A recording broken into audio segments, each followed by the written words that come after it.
Et j'avais écrit un livre qui s'appelle Be Yourself, avec des guillemets, c'est-à-dire que c'était ironique.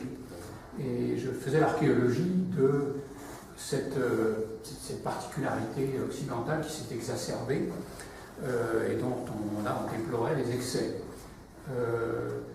Et c'est un travail qui concerne le convivialisme de très près, puisque c'est très puissant, comme vous l'avez rappelé, c'est très puissant parce qu'en plus, c'est porté par la logique commerciale. Le be yourself, c'est aussi quelque chose qu'on utilise pour vendre des vêtements. C'est-à-dire, soyez vous-même en achetant mon jeans.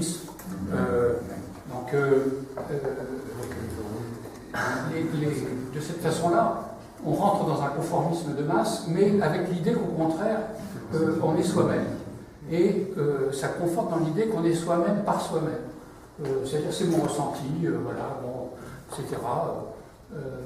Et donc, par exemple, l'idée qu'on pourrait être plus libre parce qu'on a des liens avec plusieurs personnes que si on est tout seul, c'est une idée qui est ressentie comme paradoxale, alors qu'elle est absolument évidente. Absolument évidente. On a beaucoup plus de liberté quand on peut discuter. Vous avez un problème, vous voulez changer de machine à laver. Alors, vous discutez avec un copain, ah oui, t'as pris quoi toi, tout ça, bon, ah oui, mais ça c'est bien, mais l'autre, ceci, cela. Tout de suite un exemple mais même dans le cas de choisir un instrument, un choix aussi simple, on est toujours content de pouvoir en discuter avec d'autres parce qu'on ne choisit plus librement quand on a discuté avec plusieurs personnes que si on choisit tout seul. Voilà. Mais, donc ça devrait paraître évident parce que c'est ce qu'on vit tous les jours. Bon. Enfin, il y aurait un travail de fond à faire sur la façon dont cette conviction occidentale s'est développée. Et je dis occidentale parce qu'effectivement, avec les anthropologues avec qui j'ai eu l'occasion de discuter, évidemment, eux, ils constatent autre chose. Toute la pensée chinoise est fondée sur une autre conception anthropologique qui n'y a pas de raison de penser qu'elle vaut moins que la nôtre.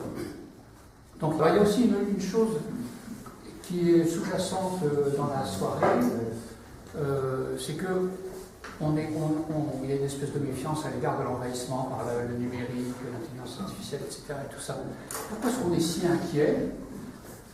On est inquiet aussi parce que, dans le fond, on veut s'appuyer sur ce qui est humain, sauf que la relation humaine, on ne sait plus très bien ce que c'est, ou peut-être on ne l'a jamais su. Et donc on a tendance à penser que c'est avec de la morale qu'on va reconstruire la relation humaine. Parce que là c'est récurrent, hein, c'est ce que j'entends beaucoup. Bon. Et en faisant ça, en fait, on reconduit un présupposé qui demande d'être en fait examiné, qui est le présupposé que on peut régir la relation qu'on a avec les autres à partir de la délibération et de la volonté. C'est-à-dire, en tant que sujet moral, je décide comment je dois me conduire avec les autres. Oui, c'est très gentil ça, sauf que c'est pas vrai. C'est-à-dire qu'on se conduit avec les autres comme on est. Il y a des manières d'être. Et les manières d'être, on ne les change pas comme ça. Et donc ça, c'est une chose qui a été travaillée notamment par les lettrés chinois.